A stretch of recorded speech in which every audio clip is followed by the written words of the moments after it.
Dog Biscuit Hunter, new deck that's been popping up on the ladder some.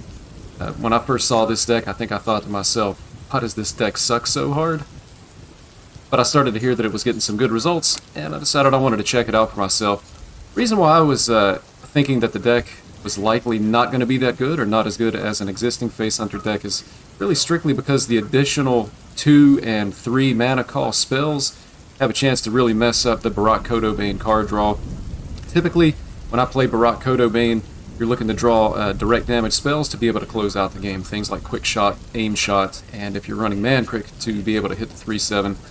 With this particular deck, you could hit, say, like Ramming Mount, Dog Biscuit, Adorable Infestation, and actually come up short on damage. Typically, the way an aggro hunter works and the way it's played is you're going to put minions on the board early. You're going to go face with those minions. At some point, you're going to lose board. You're going to lose all your minions on the board, and then at that point, you're going to be looking to use direct damage and hero powers to be able to close out the game. Something that's been really, really effective, and that's just kind of the flow of the game. In most situations, depending on the matchup, you may get in a situation where you have to trade on board, but typically, you're looking to go face.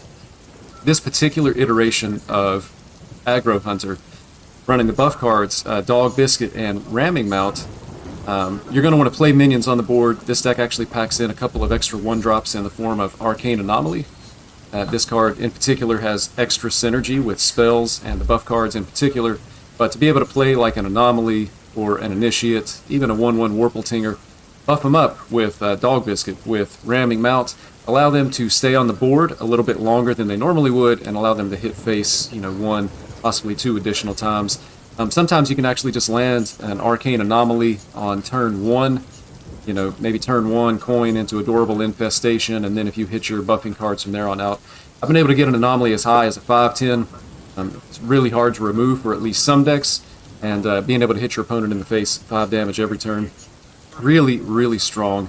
So the deck is kind of geared towards that, and less towards closing out with the Quick Shot and the Aim Shot, although you are going to find that you're going to be using these cards to close out the game still pretty frequently. Overall, the deck has been performing well. It still just seems a little bit weird to me not playing Man Crick in an aggro deck. It's just so strong, especially with Kodobane potentially being able to hit the 3/7. And then again, just, with a bad Kodobane, maybe you're actually unable to be able to close out the game. But the list has actually been performing pretty well. But one thing to keep in mind here, I do know that some people have been able to hit rank 1 legend with this deck. I try to always keep in mind people that are playing like top 10, top 25 legend, they're kind of in their own meta that's separate from the rest of the ladder.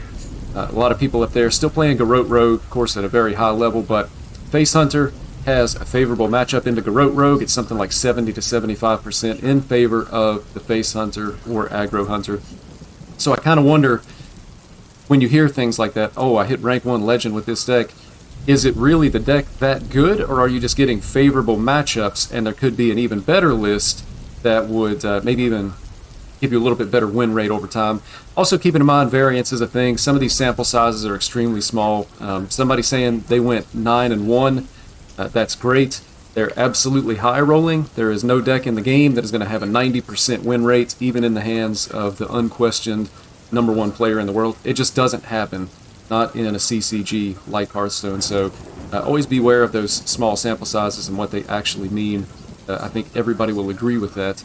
So, you don't really expect to have, 70, 80, 90% win rate over a large number of games. But having said that, let's take this baby out on the ladder and see if we can do some damage. If you're enjoying the video, don't forget to like, don't forget to subscribe.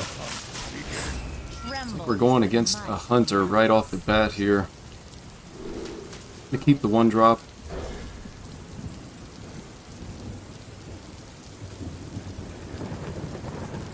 Could actually save these, play them both on turn 2. Initiative is going to be so important in this matchup, though. He kept this card, so he could actually be against a quest hunter, which means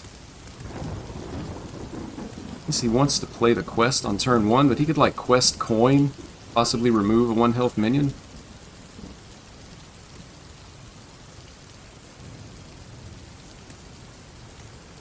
I think we actually pass turn and play these together on turn And 2.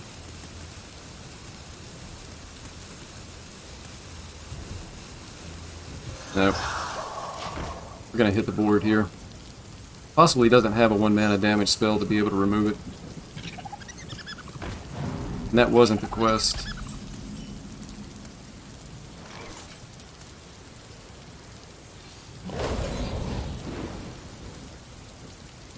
So we're going to take 1 trade and then go face. Turn 3 is definitely going to be a ramming mount, assuming we have something on the board. We are going to have to fight for board in this matchup. Let me work my magic. Magical. That's unfortunate with nothing to target here.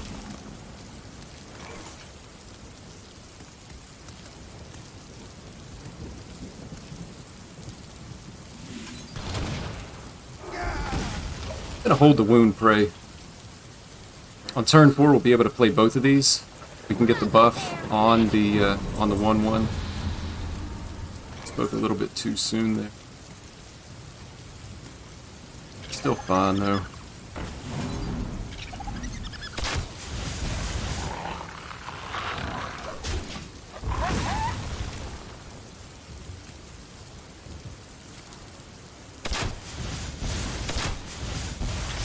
We're okay with that.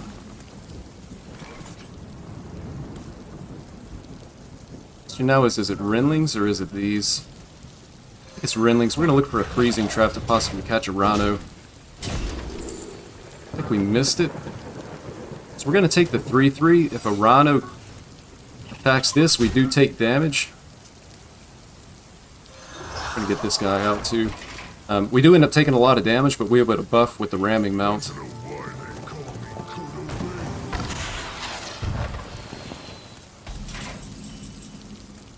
We can double buff with ramming.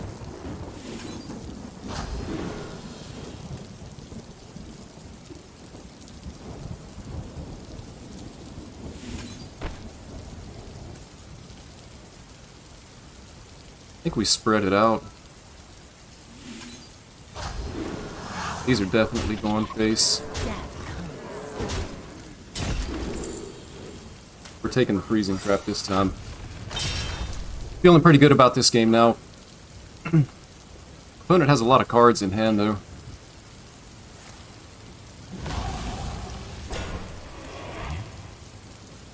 Unfortunate for us.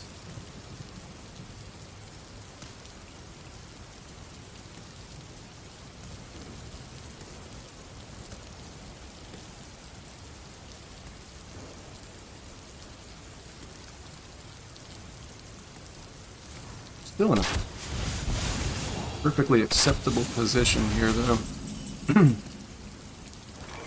Take that draw.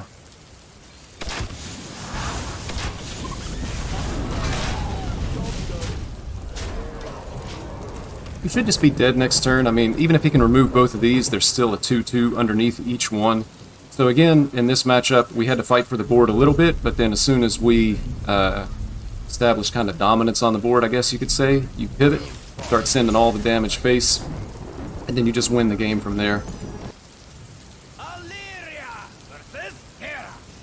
Next game up, looks like we hit a warrior. This is another matchup where we might actually have to trade on board. Don't need our damage just yet. Assuming it's going to be quest.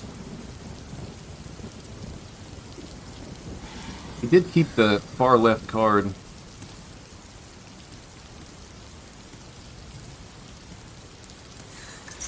Is quest. So Let me work my magic. we're going to protect our initiate here like this. Following turn, got adorable infestation. Kind of have to be aware of the ranker. We don't want him to be able to gain a ton of armor. Point.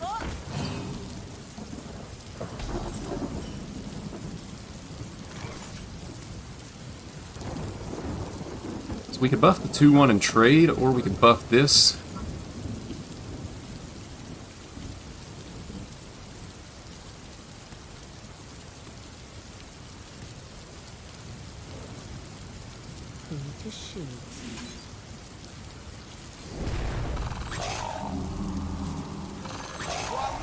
play here is to actually let him make the trade. We're going to make sure that we get this extra 3 damage face. If we trade for this, it's actually incorrect. Likely wants to play another pirate. Well, he definitely wants to play another pirate. The question is which one. Gains a little bit of armor here. Likely makes this trade. We're going to have to kill this.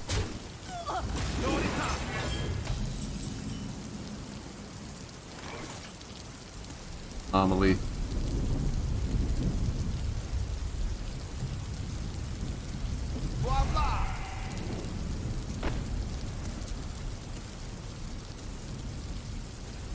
We actually just aim shot, trade 1. Keep the Divine Shield on this, and then there's only 1 minion left on the board. That way we stay strong against the Ranker.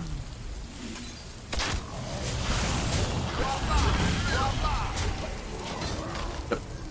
I like it. Hero power is now 4 damage. We're going to be able to play Kodo Bane and draw some of our spells. Hopefully we don't hit the buff spells, because we're going to be expecting to lose the board soon.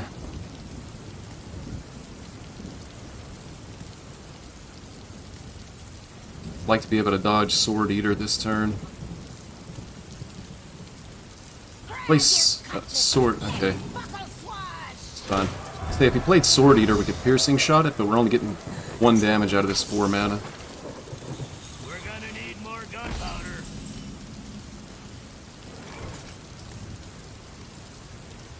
Definitely have to kill the Cannoneer. Card is so good. Just going to continue doing face damage. Having the other Piercing Shot in hand is good. We also have a 1 health, 1 drop to be able to combine with it to give us 5 damage. In the box? Pirate stuff. Looking to activate this. Likely we just Kodo Bane and try to draw into the damage that we're going to need to be able to finish out the game. A good outcome for us to maintain Divine Shield. Fine with this. We want to change what we're doing. We can hit him for 7.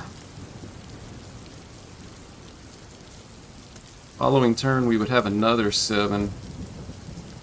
It's not enough though. 9. Do we ever need to trade for this? I don't think so.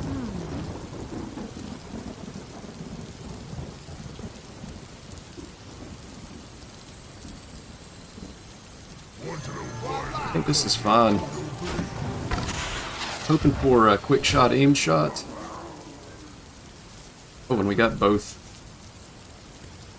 So we're in a pretty good spot here. Now it's just a matter of figuring out the most efficient way to be able to get damage for the amount of mana that we have.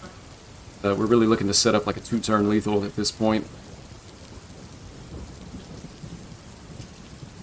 I've already seen 1 cargo guard.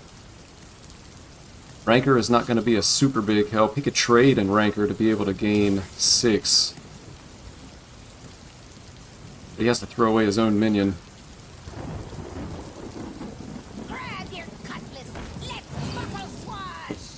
It's going to complete the quest. Likely next turn he's going to want to play the reward. Over. Alright, he's actually making that trade.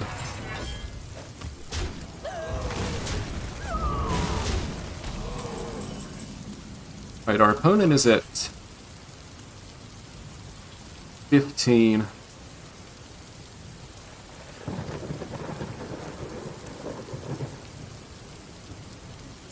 Be at 17 after the hero power next turn. We need to do 17 damage in 2 turns. We have 4, 9, 12, 13. We actually have 18, so we just need to spend all of our mana this turn.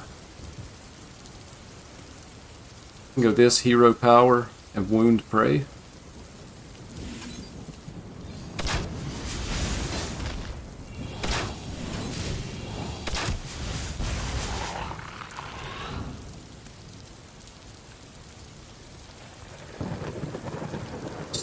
Thinking if there's any value in attacking here, the Ranker is only going to give him 2 armor no matter what, so I'm going to leave this up. Be able to kill him next turn. We actually have 8 damage. The Juggernaut is under my Yeah. command. That's going to do it. He's at 7 and we have 8. Things are working out quite nicely this game. Let's not have to misclick. It's an interesting interaction. That gains health after the spell is played. Could have been awkward in different situations if it actually goes to 2 health before the piercing shot. But there you have it, Dog Biscuit Hunter. Definitely a strong deck in this meta. You can definitely climb with it. It still seems just a little bit weird to me, but again, I'm more than happy to be wrong about stuff like that, and that's why you got to get out and test things. If you enjoyed the video, please hit the like, please hit the subscribe. Again, helps me out more than you would really know. Thank you for watching. Good luck out on the ladder.